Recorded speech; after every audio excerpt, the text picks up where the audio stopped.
مسلم league نون اور M Q M کا سیاسی میچ مل کر کھیلنے کا اعلان۔ نواز شریف نے ایم کیو ایم والوں کو آصف علی زرداری سے پہلے منا لیا۔ نواز شریف سے لاہور میں ایم کیو ایم رہنماؤں کی ملاقات، مشترکہ انتخابی حکمت عملی پر اتفاق۔ نواز شریف نے کہا ایم کیو ایم کے ساتھ اشتراک ملک کو مسائل سے نکالنے کے لیے مثبت پیش رفت ہے، مل کر عوام کو مسائل سے نکالیں گے۔ ہر علاقے کی ترقی ہماری ترجیح رہی ہے، کبھی نہ امتیاز برتا نہ برتیں گے۔ ایم کیو ایم رہنماؤں نے کہا ملک کے تمام مسائل کا حل کسی ایک جماعت کے پاس نہیں، مل کر آگے بڑھنا ہوگا۔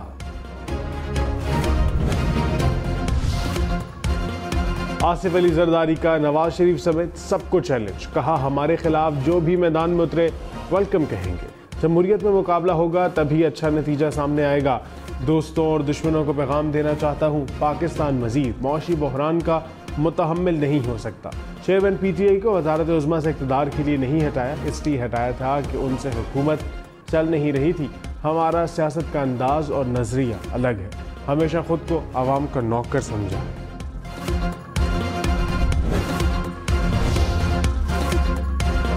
امریکہ کا پاکستان سے دہشت گرد حملوں میں جانی نقصان پر اظہار تعزیت۔ نائب ترجمان امریکی محکمہ خارجہ ودنائت پٹیل نے کہا پاکستان میں سیکورٹی فورسز اور دفاعی تنصیبات پر حملوں سے آگاہ ہے۔ پاکستان میں دہشت گردوں سے امریکی اسلحے کی برآمدگی کے سوال پر کہا کہ افغانستان سے انخلا کے دوران امریکی فوج نے کوئی سامان پیچھے نہیں چھوڑا۔ ودنائت پٹیل نے کہا پاکستان میں کسی ایک جماعت یا حکومت کو ترجیح نہیں دیتے، چاہتے ہیں پاکستان میں انتخابات آزادانہ اور منصفانہ۔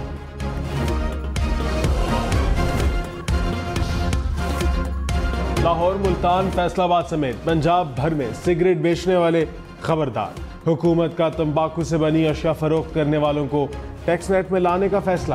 لاہور سمیت پنجاب بھر کے 2.25 لاکھ دکانداروں کا ڈیٹا تیار۔ سگریٹ بیچنے والوں کو لائسنس کے لیے 50,000 روپے دینا ہوں گے۔ محکمہ ایکسائز نے سمری حکومت کو بھجوا دی۔ ٹیکس وصولی سے سالانہ 70 کروڑ روپے حاصل ہوں گے۔ ضلع خیبر میں دہشت گردوں سے لڑتے ہوئے شہید ہونے والے لیفٹیننٹ کرنل محمد حسن حیدر کی چکلالہ گیریژن راولپنڈی میں نماز جنازہ ادا کر دی گئی۔ نگراں وزیر اعظم انوار الحق کاکڑ اور army chief general Syed Asim Munir سمیت فوجی و سول افسران کی شرکت۔ شہید کو پورے فوجی اعزاز کے ساتھ سپرد خاک کیا گیا۔ 3 شہید جوانوں کی نماز جنازہ بھی آبائی علاقوں میں ادا کی گئی۔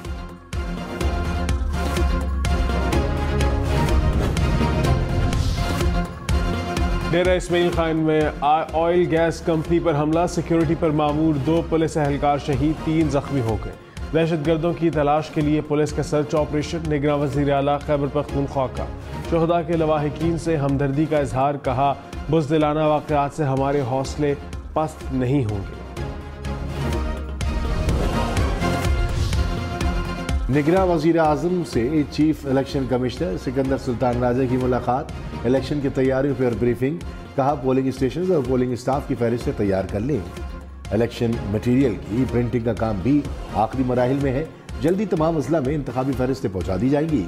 انوار الحق کاکڑ نے کہا الیکشن کمیشن کو آزادانہ، صاف اور شفاف انتخابات کے لیے ہر قسم کا تعاون فراہم کیا جائے گا۔ نواز شریف نے کہا مجھے نکالا گیا تھا، میں نے خود کہاں جانا تھا، جب مجھے نکالا گیا روٹی 4 روپے کی تھی، اب 20 روپے کی ہے۔ ہم نے اپنے دور میں آٹے چینی کی قیمت ہلنے نہیں دی۔ 50 سال سے زیر التوا لواری ٹنل کا منصوبہ ہم نے مکمل کیا۔ تھرکول جیسے منصوبے غربت مٹا سکتے ہیں، ان منصوبوں کی ترقی کے لیے سوچنا چاہیے۔ معاشی ترقی کے لیے ڈبل سپیڈ سے کام کرنا ہوگا، ہر صوبے کے لوگوں کو ترقی کے یکساں مواقع پیدا کریں گے۔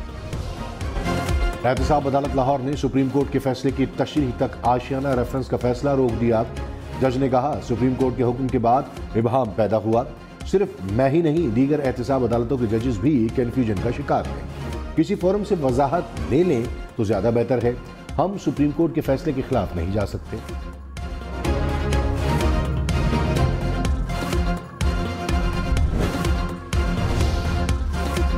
پاکستان آرمی رائفل ایسوسی ایشن کی جہلم میں تقریب، army chief general Syed Asim Munir کی بطور مہمان خصوصی شرکت۔ پاک فوج نے 4 کیٹیگریز کے مقابلے جیت کر چیمپئنز ٹرافی اپنے نام کر لی۔ پاک بحریہ دوسری اور پاک فضائیہ تیسری پوزیشن پر رہی۔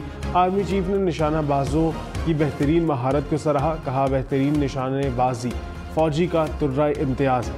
مسلح افواج کے سربراہان نے فاتح اور رنرز اپ رہنے والوں کو ٹرافیاں اور میڈلز دی۔ اسٹاک مارکیٹ تاریخ کی بلند ترین سطح پر انڈیکس 54,000 پوائنٹس کی حد عبور کر گیا۔ کاروبار کے اختتام پر انڈیکس میں 124 پوائنٹس کی کمی، انڈیکس 53,735 پوائنٹس پر بند۔ ڈالر ₹1.10 مہنگا، انٹر بینک میں $1 $286.39 کا ہو گیا۔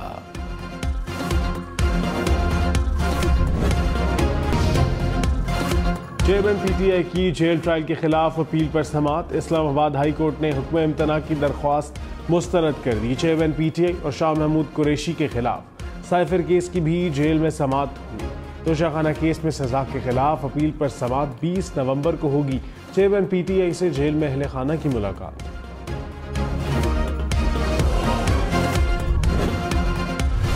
شہباز شریف نے کہا 16 ماہ کی مخلوط حکومت میں ایم کیو ایم نے بھرپور انداز میں ساتھ دیا، کراچی کے عوام کے لیے مختلف ترقیاتی منصوبوں پر کام کیا، K4 یونیورسٹی سمیت دیگر منصوبوں کے لیے اربوں روپے فراہم کیے گئے۔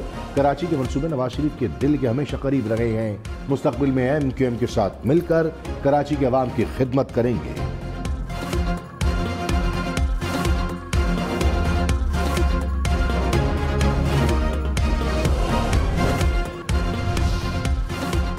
شاہد خاقان عباسی نے کہا موجودہ حالات میں الیکشن کا قائل نہیں، یہ الیکشن کسی کو کچھ نہیں دے گا، ملک میں انتشار ہے، راستے کا تعین نہ کیا تو مشکلات بڑھیں گی۔ پی ٹی آئی سیاسی جماعت ہے اور سیاست میں اس کا مقام ہے، سیاستدانوں کی آپس میں ملاقاتیں ہونا اچھی بات ہے، ملکی مسائل کا حل صرف ایک جماعت کے پاس نہیں۔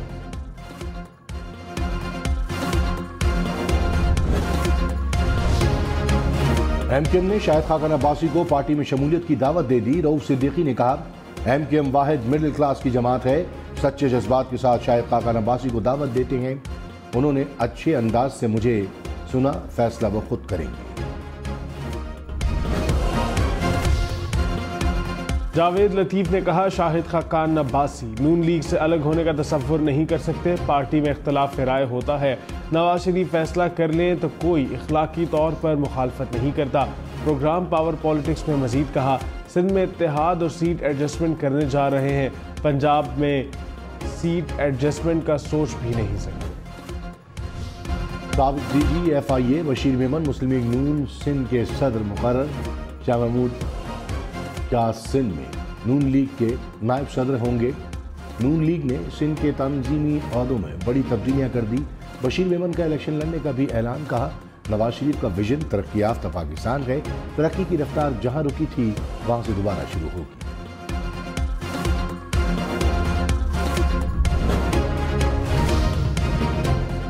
نگراں وزیر اعلیٰ پنجاب محسن نقوی کی اسموک کے باعث شہریوں سے ماسک لگانے کی اپیل، کہا لاہور کی فضا بہت آلودہ ہے، شہری گھروں میں رہیں، فیکٹریاں بند کر کے مزدوروں کو بے روزگار نہیں کرنا چاہتے، ٹرانسپورٹرز چاہیں تو ٹرانسپورٹ بند کر دیں، بھارت میں فصلیں جلانے کی وجہ سے سارا مسئلہ ہوا ہے، وفاق سے شکایت کرنے کا کہا ہے۔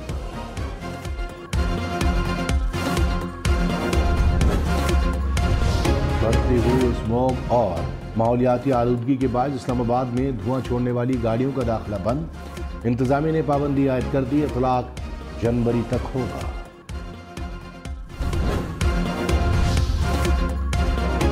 کوئٹہ میں کانگو وائرس کا خطرناک پھیلاؤ، وائرس سے متاثر 3 مریض کراچی منتقل، مریضوں میں 2 ڈاکٹر اور 1 نرس شامل، کوئٹہ سے کراچی منتقل ہونے والوں کی تعداد 12 ہو گئی، کوئٹہ میں مذبح خانوں پر 2 ہفتے کے لیے پابندی آئی۔ پاکستان میں غیر قانونی مقیم غیر ملکیوں کی وطن واپسی، گزشتہ روز 10,000 کے قریب افغان شہری اپنے ملک واپس چلے گئے، اب تک مجموعی طور پر 1,98,000 سے زائد غیر قانونی تارکین وطن واپس گئے، بلوچستان کے راستے اب تک 66,000 افغان واپس جا چکے، طورخم بارڈر پر ہولڈنگ کیمپ میں 1,000 سے زائد افغان شہریوں کا میڈیکل چیک اپ۔